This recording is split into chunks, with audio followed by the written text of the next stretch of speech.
forward angle. And then these here we have to move once Keith gets here. We got these 6x6 12-foot or 10-foot posts, which will move. Then we can mill another one out of this. So that is the plan for today. I'm going to slice this down here, and then I'm going to take that nub off there. And then I can get those sticks out of there. Let's get that done now.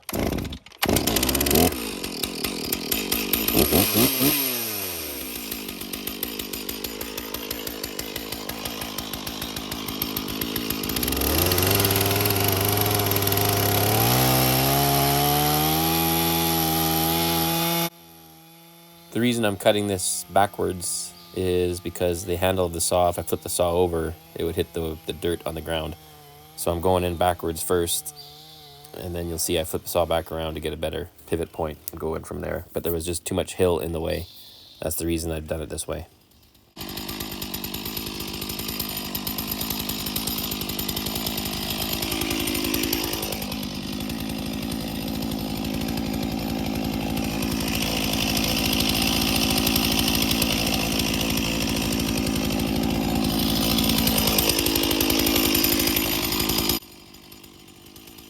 And this is just an old piece of spruce log that had fallen in the woods and was right in the way where the log had fallen, so I had to get it out of the way. It was actually pretty hard cutting. I thought it would be more rotten than it was. It was actually pretty sound for a spruce tree in the woods for a long time.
And the whole reason I'm doing this is so the Alaskan mill chainsaw head can get by here, because it's going to be lower to the ground once we take those beams off or posts off, and this might be in the way of hitting the actual head of the chainsaw. So that's the reason I'm taking this out. This is not just for fun.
Good.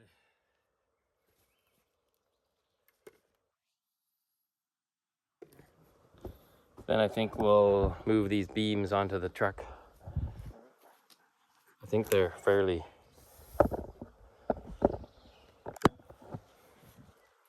light. Could be wrong though. They've been up here for a while, drying.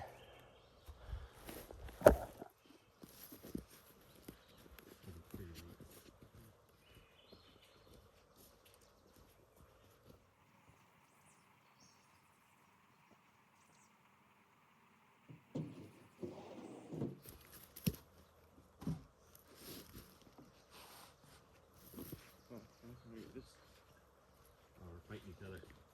Two of the same side. Here we go.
I don't know why this thing is chattering so much.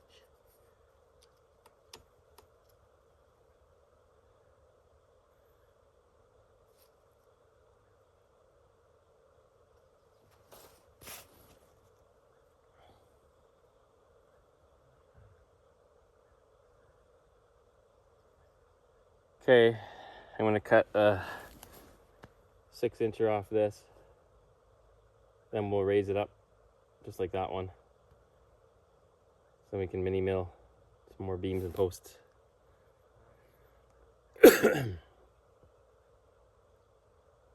Was Chubbs coming up? Can you tell her to bring up some water to us?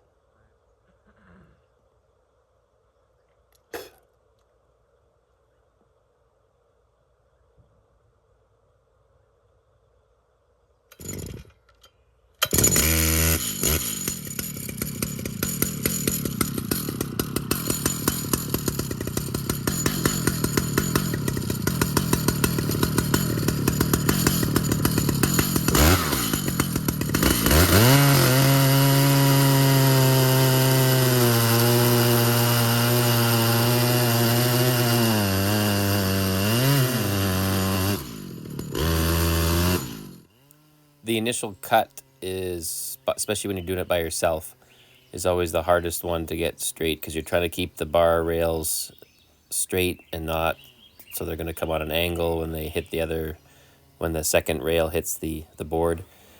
So here, just trying to fight with the process a little bit. And then at that point, once it's square onto the board, then you're good until it gets to the other end. And then you have to deal with it going the opposite direction.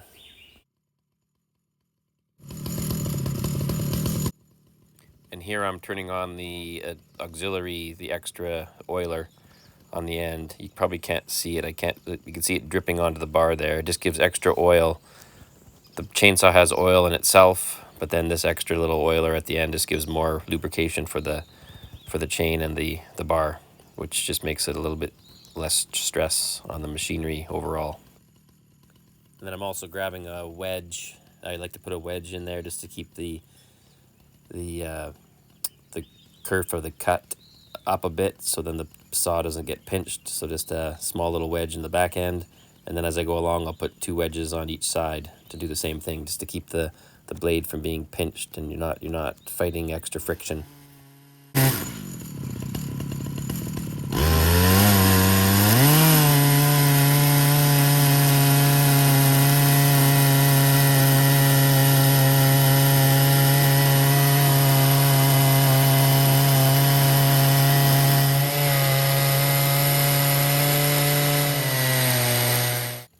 Then I stop about here, and that's where I throw a wedge in either side. So I got three wedges total. One on the back end, the front that I did originally, and then one on that side banging in the back side, and then one on the far side by my chainsaw head. And then I'll move those two along as the cut progresses.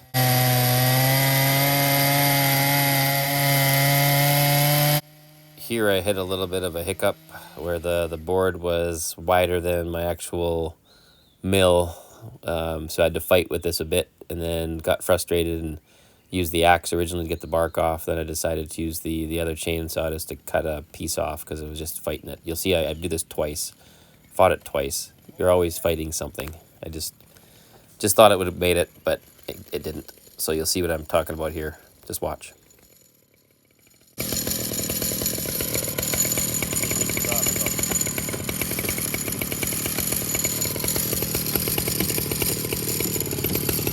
Don't do that.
Here's where I get frustrated and bring out the big guns and just deal with it, get it done.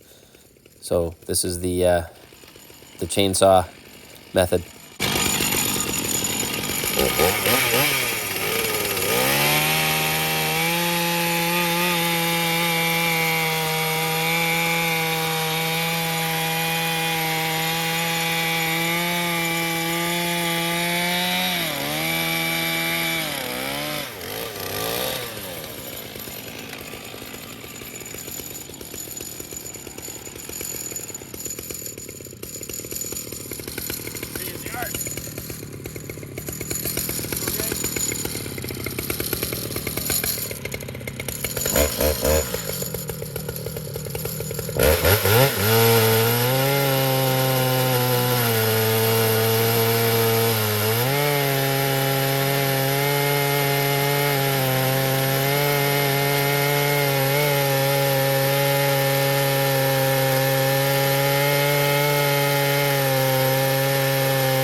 On the video, it doesn't look that big, but this is a pretty big piece of wood. It's 28 inches wide, which is fairly skookum, and this is not easy wood to cut. So the saw is doing a pretty good job.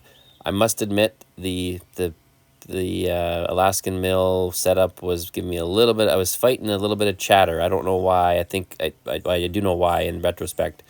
It wasn't quite square, and the saw blade was slightly bent. Not bad to be concerned about, but just I was fighting something. It was just chattering a bit, and I fixed it in the next video. But it did its job. But I was fighting something. Anyway, continue watching. You'll see I get frustrated again because the girth gets too big again, and then I have to use the chainsaw to remedy the situation again.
So as I get to the end, I put the two wedges closer to the end, so it just keeps the cut up higher so the saw blade doesn't get pinched. Now as I come off the end, what I do is I angle the saw as much as possible to keep that front rail on the wood as long as possible. So you notice on the right side of that front rail, that's staying on the wood. And when that part, just before it pops off the end, that's when I make sure that I pull back with my one arm that's not on the saw, that's on the mill, to hold the whole mechanism upright so it doesn't bend down on me. So I'm holding that up really hard right now as much as I can, torquing it up, so then when I pop out the blade, it comes out straight. Otherwise you get a weird little snape, kind of like you would on a planer.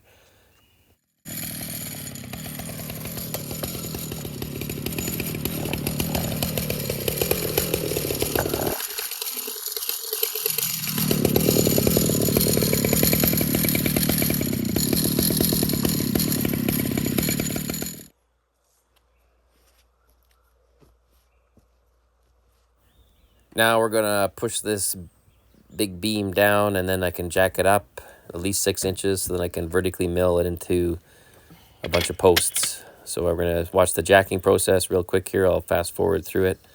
But basically just wanted to get it up and get some boards underneath, so then we can start doing the vertical mill. Okay, get some pieces like this to put under here. Don't put your hand under there until I tell you when.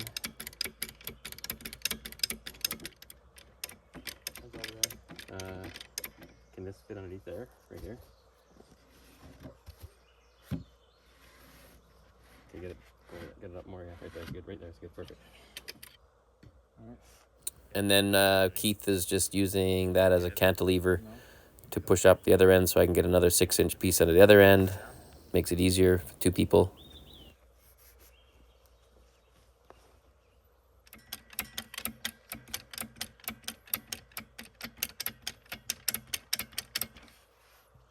Right under. Keep going. Oh, back up a bit. Right there, yeah. So it's all nicely raised up, ready to be vertically milled.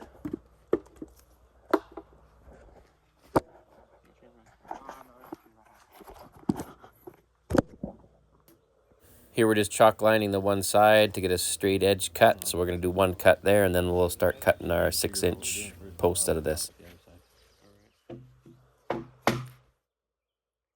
And this is the 2x6 V-channel strip that we use for the vertical mill, and I just every 3 to 4 feet I screw it in to the board and make sure I line it up with the chalk line with the edge of the board, and then from there we can start milling.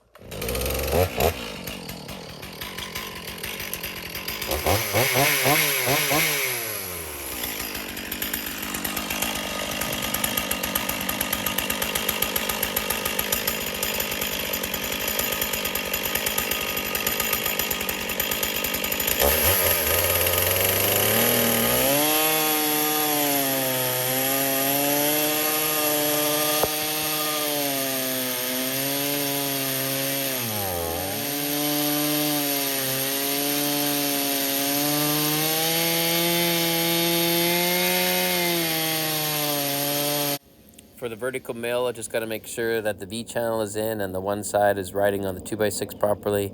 I also use a wedge on the end of the board too to keep the blade from being pinched. And then it's just, we keep going through the process here. I'm going to fast forward through majority of this, just kind of showing you the bits and pieces of the process. Otherwise, it is definitely a repeat process over and over and over again until we get to the end of the all the cuttings. The only thing I gotta be careful with on the end is if the board flops over when you make that cut. I had Keith hold it. When you're by yourself, it's a little bit more of a finicky process, or you gotta be careful that the board doesn't twist around and hit your saw.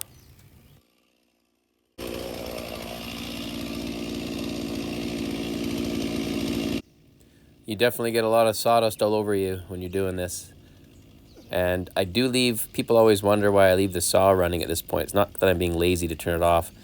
It's my way of cooling down the saw more slowly, so it can go from the hot saw that it is to down to the idling temperature, which is still hot, but the temperature difference is less, so then it's easier on the saw to cool down. So in about 1 or 2 minutes, I do turn it off. And at the moment, I am just undoing this board, and then we'll make another measurement, chalk line, put the board down again, and keep going from there.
And pass me down my drill.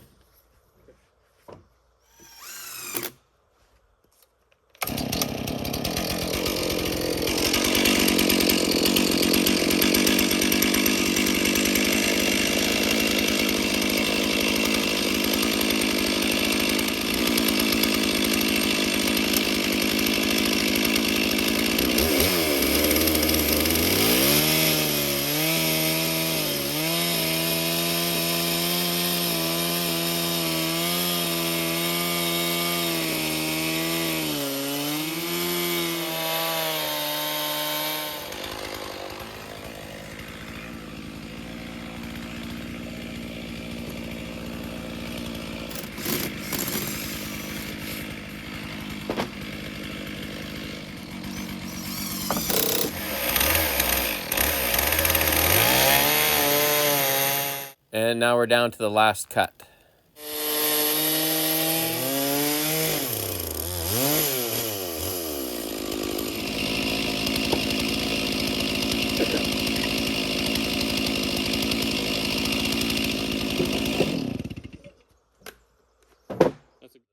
And now the fun part, we got to move these big beams. These are the 18 footers, and then we'll move those 12 footers that we just did. So this is going to be a little bit of a job because the beam sticks so far out past the end of the truck. So you'll see how we kind of stack this up, and then we have to kind of fandangle away to keep it from not bouncing out of the back of the truck and wrecking my tailgate.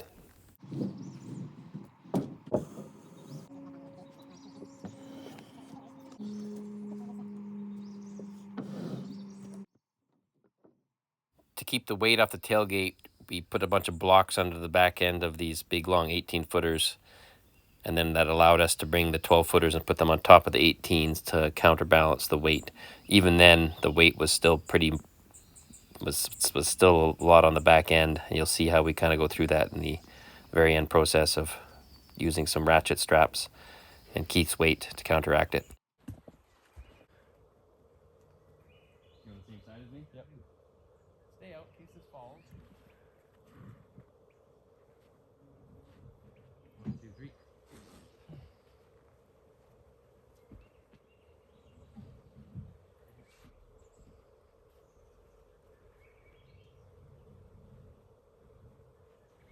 That's a good load.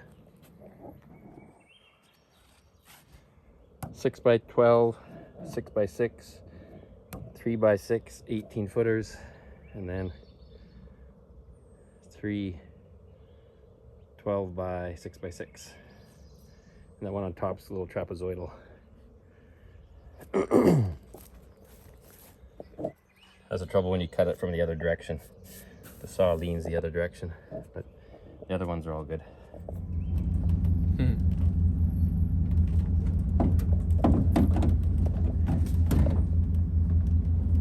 Yeah.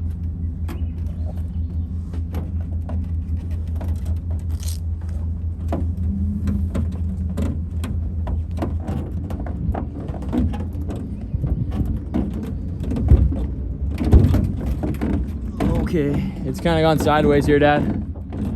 It's kind of gone sideways here. Here, I got an idea here. Oh.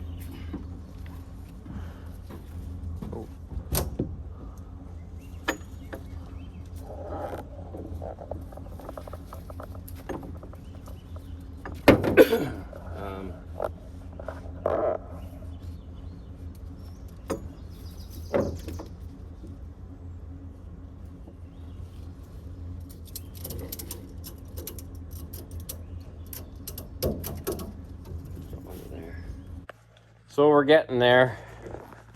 We're getting our lumber and 1, 2, 3, 4, 5, 6 by 6 12s, 2 6 by 6 10s. Thanks for watching, everybody. Until next time.